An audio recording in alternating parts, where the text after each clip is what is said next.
أعوذ بالله السميع العليم من الشيطان اللعين الرجيم بفضل الله بسم الله الرحمن الرحيم. اللهم صل على محمد وآل محمد وعجل فرجهم. اللهم لعن أول ظالم ظلم حق محمد وآل محمد وآخر تابع له على ذلك. اللهم لعن العصابة التي جاهدت الحسين وشايعت وبايعت وتابعت على قتله. اللهم لعنهم جميعا. السلام عليك يا أبا عبد الله وعلى الأرواح التي حلت بفنائك. عليكم مني جميعا سلام الله أبدا ما بقيت وبقي الليل والنهار. ولا جعله الله آخر العهد مني لزيارتكم. السلام على الحسين وعلى علي بن الحسين وعلى أولاد الحسين وعلى أصحاب الحسين. قال سيدنا مسلم بن عقيل عليه السلام: يا سبحان الله، غرنا هؤلاء بكتبهم ثم أسلمونا إلى أعدائنا هكذا.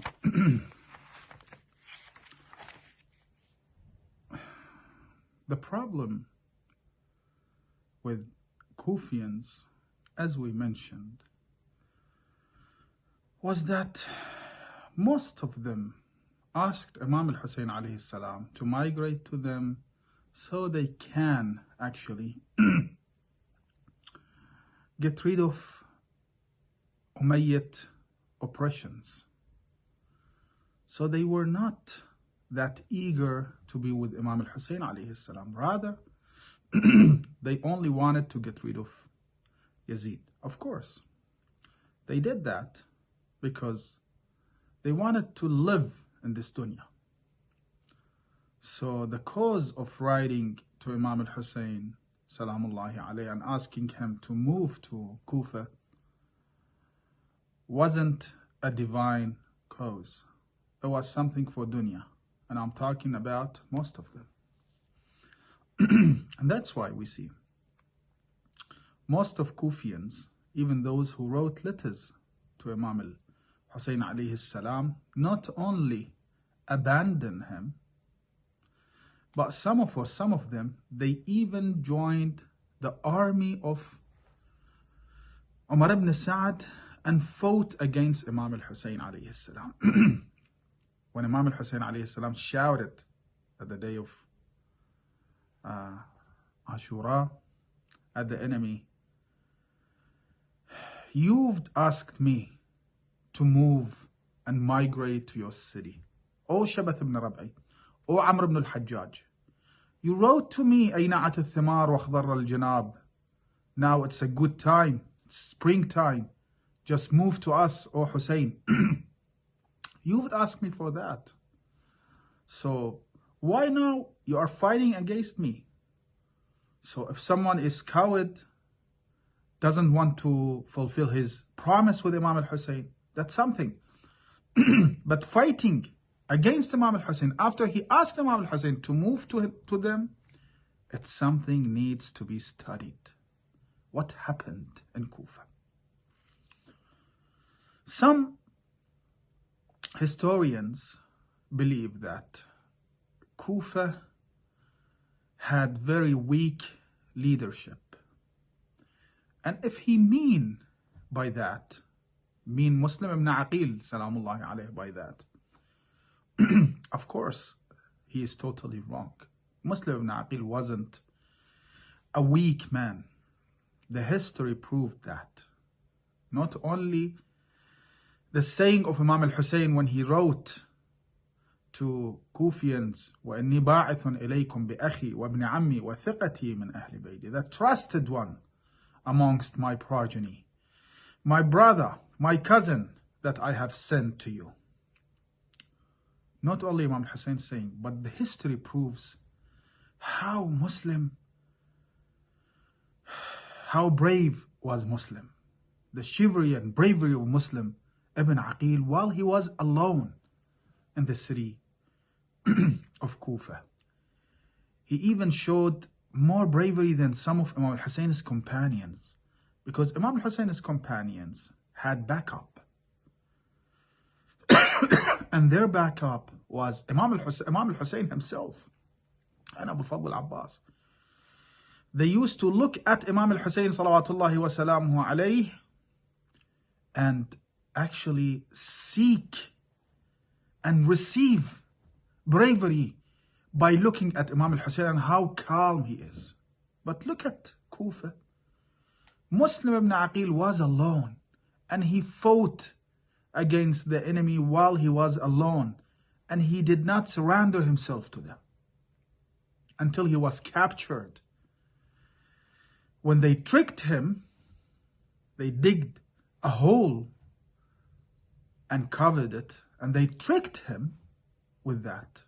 When they saw that it's impossible for them to overcome him, because he is not only the nephew of Amir al-Mu'mineen, the commander of the faithful, Ali ibn Abi Talib, but also he was raised by Ali ibn Abi Talib. He was raised by Imam al-Hasan al-Mujtaba. He was taught by Imam al-Hussein salamullahi alayhi. So if that historian meant Muslim ibn Aqeel with his saying, he's totally wrong. Because Muslim ibn Aqeel is someone that he has changed actually everything in Kufa. He showed everyone in the world, you can be alone and you can win the battle by relying on Allah subhanahu wa ta'ala, when not only in dunya but in hereafter as well, and not only in hereafter but in dunya as well. So, and we have to discuss that. Muslim ibn Aqeel went to the house of Hani ibn Urwa. At last, Hani ibn Urwa accepted Muslim to stay with him, although he knew that this is a huge responsibility, because he wants to protect Muslim in an era that protecting him would be considered a huge crime. So, what did Ubaydullah ibn Ziyad ibn Marjana did to find? What did he do to find Muslim ibn Aqeel? He actually told one of his slaves, who was called Aqeel. He was from Sham. He told him, I'd like you to hide and go until we reach Shi'at Muslim ibn Aqeel, followers of Muslim ibn Aqeel. And if you reach them, give them 300,000 dirham and tell them that I'd like you to buy weapon and use it against Ubaydullah ibn Ziyad ibn Marjana. By doing that, you will gain their trust. They will trust you. And if they trust you, tell them that I want to meet with Muslim ibn Aqeel to discuss these matters further. And he did. He went and asked about Imam al-Hussein's followers and Shi'at Ali ibn Abi Talib. When he reached, some historians mention that he reached Muslim ibn Awsajah, a famous Imam al-Hussein's companion, who was killed on the day of ASHURA with Imam al-Hussein. And he told Muslim ibn Aqeel that I am from Sham. Allah subhanahu wa ta'ala favored me with the love of Ahlul Bayt alayhim salam, and I've got some money with me. And I'd like to donate that money, to give that money, so weapons can be purchased against Ubaydullah ibn Ziyad. Probably that guy who Aqeel met wasn't Muslim ibn Awsajah, because Muslim ibn Awsajah was a high-ranked man amongst Imam al-Hussein's companions. But anyway, some historians mention that he was a Muslim ibn Awsajah. I personally have doubt in that, because Muslim ibn Awsaja wasn't a normal guy. But anyway, one of Imam al-Husayn's Shia and followers, and when he told the Shia followers, or Muslim ibn Awsaja, that he has got some money, he said, okay, I will let you meet with the guy that he is responsible for that. And that guy was the Saydawi.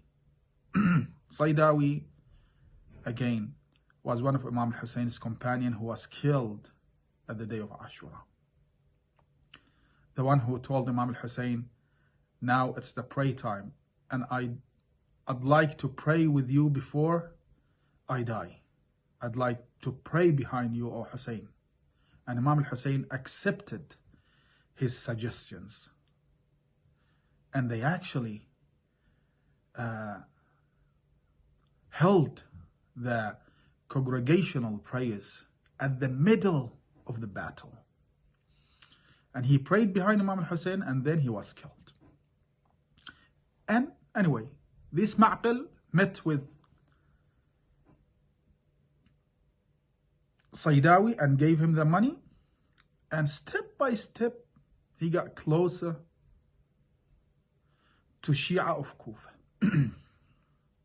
When he got closer, he asked them to actually allow him to meet with Muslim ibn Aqeel, and they took him to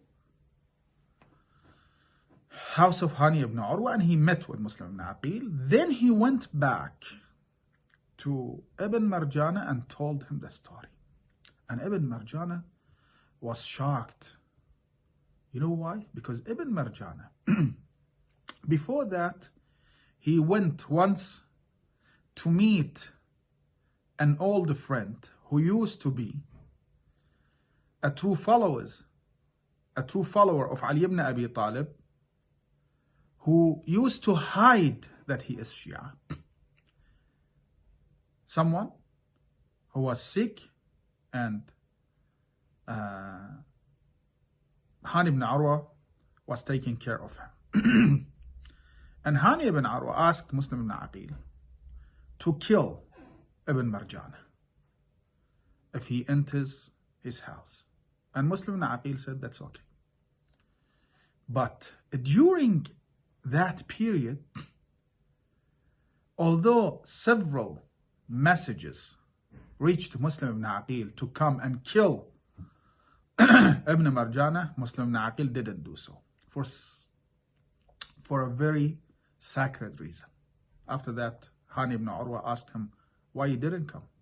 He replied, because I've remembered a narration from Rasulullah sallallahu alaihi wasallam, when Rasulullah says, "Al-imanu qaydul fatk." If someone has got faith, he won't betray anyone. Betraying is khiyana, is treason. A mu'min won't do that. Okay? A mu'min won't do that. And that's why he didn't kill Ibn Marjana. Ahlul Bayt alayhim salam won't betray anyone. Rasulullah won't betray anyone. Yes, they might attack the enemy, but they won't betray anyone. Attacking the enemy from behind, no. That is a coward action, and Ahlul Bayt, who are brave, won't do such things. Anyway, and that's why Ubaydullah ibn Ziyad was so surprised. And during that era and period of time, when Muslim ibn Aqeel used to be in Hani ibn Urwa's house, Hani told people that he is sick and he doesn't want to go to visit the Ibn Marjana palace because he is sick. Unfortunately, the wife of Hani ibn Urwa used to be a sister of Amr ibn al-Hajjaj. And apparently, she wasn't a good woman, because some people told her that your husband is sick and that's why he's not visiting the palace? She said, no. He's sitting in front of his door, welcoming those who wants to come and enter his house. So she gave actually a message to the palace that Hani is not sick. When Aqeel told Ubayd ibn Allah ibn Ziyad what happened, some of Ubaydullah ibn Ziyad's soldiers went past Hani ibn Urwa's house and they saw him sitting in front of his house, and they told him, why you don't visit the Amir? You're not sick apparently. And he was forced to go with them. He went in the way he actually felt the danger and felt that something is not right. Anyway, he entered the palace of Ibn Marjana, and Ibn Marjana told him, why you are not visiting us? He said, I was sick. He said, no, you weren't sick. You're hiding someone. You're hiding Muslim ibn Aqeel. He said, no. He said, yes, you did. When he kept insisting not holding, excuse me, kept insisting that Muslim ibn Aqeel is not in his house, Ubaydullah ibn Ziyad asked Aqeel to come out. And he did. When Hani ibn Urwa saw Aqeel, realized what happened. He realized that Aqeel was a spy. He wasn't a Shia from Sham. Anyway, Ubaydullah told Hani ibn Urwa, you have to surrender Muslim. He said, no, I won't do that. The most I can do for you is to ask Muslim to leave my house. I will not hand over Muslim ibn Aqeel to you. And then Ubaydullah or Ibn Marjana said, then I will kill you. He said, okay, if you want to kill me, go ahead. Wallahi law lam akun illa wahidan laysa li nasarun lam adfa'hu hatta amud dunah. I've got tribe, but even if I don't have any tribe and I'm alone, I will not surrender him to you because he is my guest. And I will protect him. It was then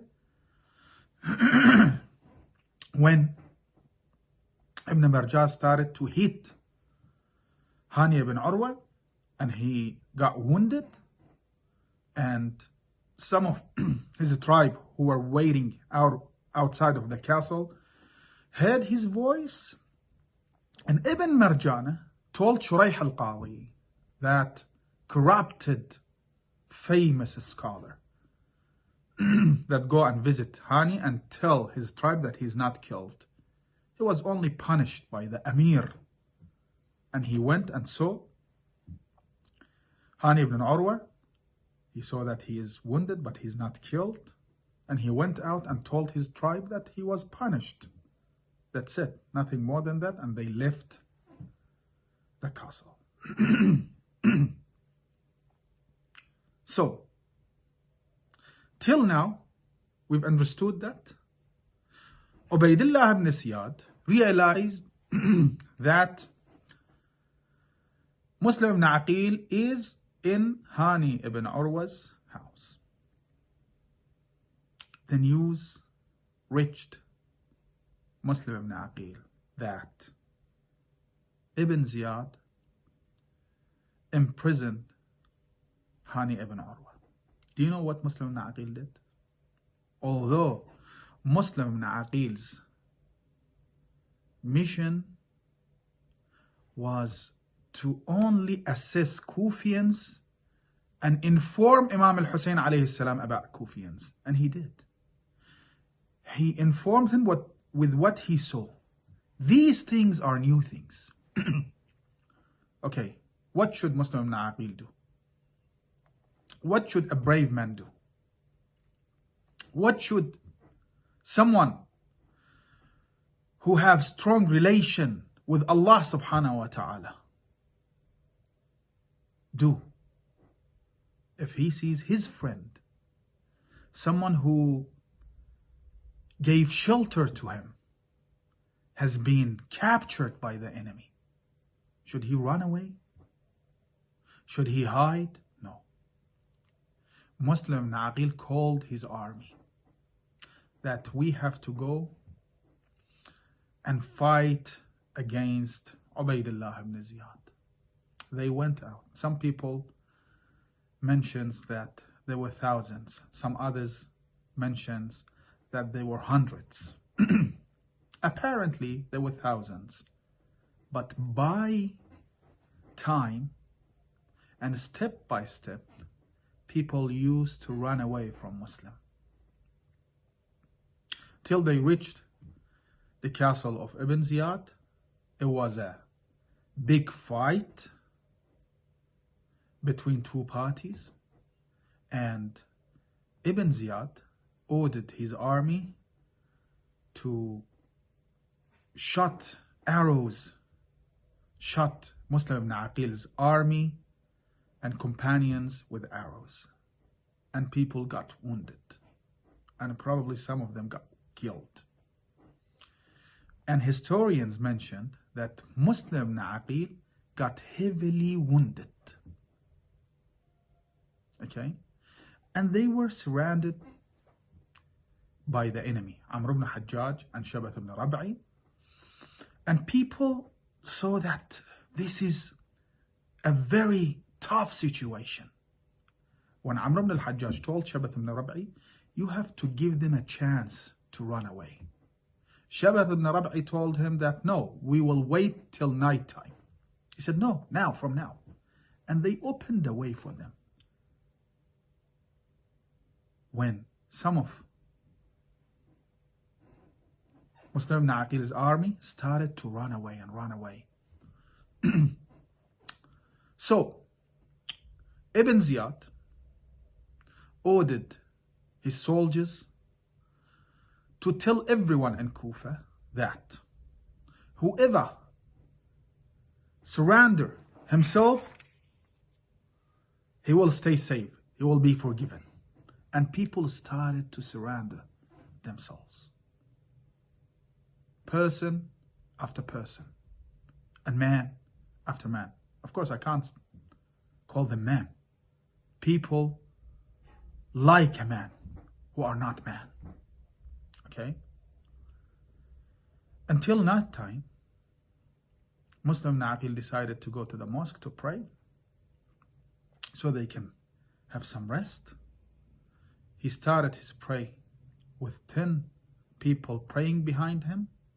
Salat al-Maghrib. After Salat al-Maghrib, he looked at his behind to see no one is with him. Not even a single person. A single man. So, the enemy came to the mosque. Of course, Muslim Aqeel prayed Salat al-Isha lonely, and he went out, and the enemy came. They opened the side ceiling of the mosque.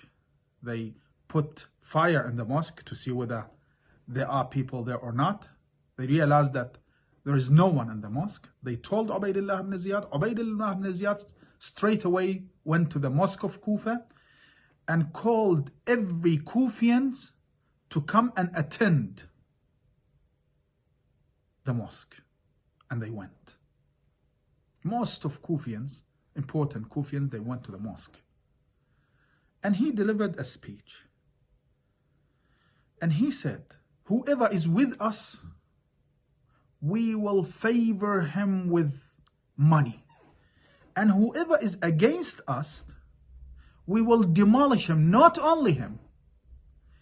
We will demolish even his tribe, even if they are innocent. And he started to threaten Kufians. And he also told them that, oh, Kufians, do you know what's happening now? In a couple of days' time, the Sham army, the Yazid army will reach Kufa. And everyone got scared. Yazid's army, Muawiyah's army, Bani Umayyad's army, they should be hundreds of thousands, or at least tens of thousands soldiers. So everyone abandoned Muslim ibn Aqeel. He spread that rumor. Was a rumor, wasn't something.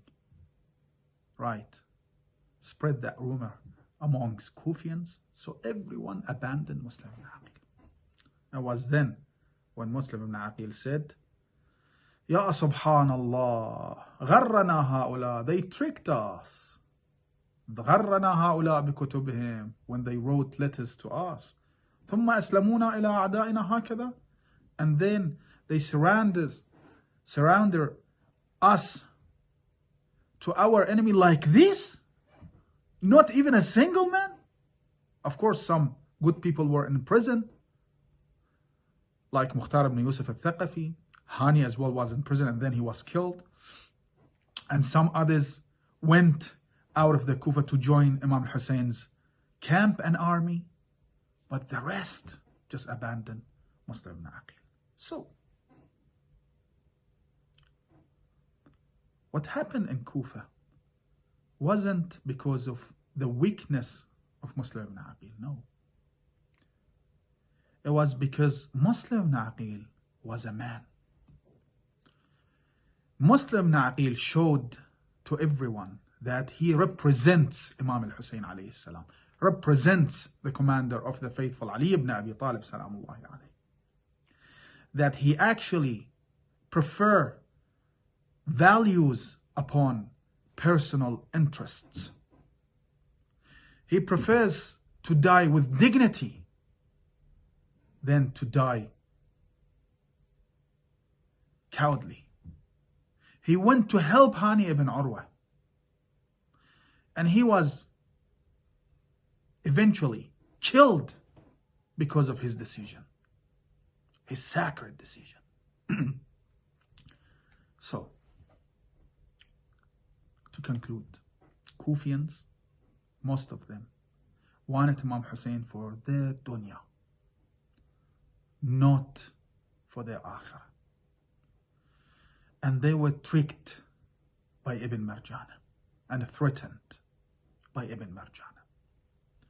But still, I cannot understand, even if they joined the army of Imam al-Hussein alayhi salam to clean up what they did, the allegiance they paid to Imam al-Hussein. Even.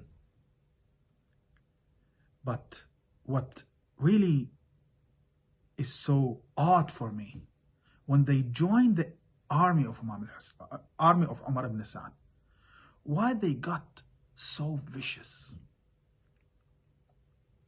It's a fight. You join the army. It's abnormal. It's incorrect. It's wrong. It's haram. You betrayed Imam al-Hussein alayhi salam. It's a treason. You are actually joining the camp of shaitan. But why? Why attacking Shibh Rasulullah Ali al-Akbar salamullahi alayhi? You killed him. Why you cut him in pieces? Why? You are people who sent letters to Imam al-Hussein asking him for his help. So why you did that? May Allah curse you. May Allah curse who wrote a letter to Imam al-Hussein asking for his help, seeking for his help, and then abandoning him, and then joining the army of his enemy, Imam al-Hussein's enemy, and then killing the progeny of Imam al-Hussein so viciously that when Imam al-Hussein wanted to carry his beloved son Ali al-Akbar to the camp, to the tent, he couldn't. You know why he couldn't? Because he was cut in pieces. That's why he called, Ya Futyana Bani Hashim, Halummu wahmilu aliyya. Come and help me to carry on my son. One of you should carry his hand, the other one should carry his leg. هلموا واحملوا عليا ألا لعنة الله على القوم الظالمين. السلام عليك يا أبا عبد الله، وعلى ولدك علي الأكبر، وعلى سفيرك مسلم بن عقيل، وسائر المستشهدين بين يديك. السلام عليكم جميعا ورحمة الله وبركاته.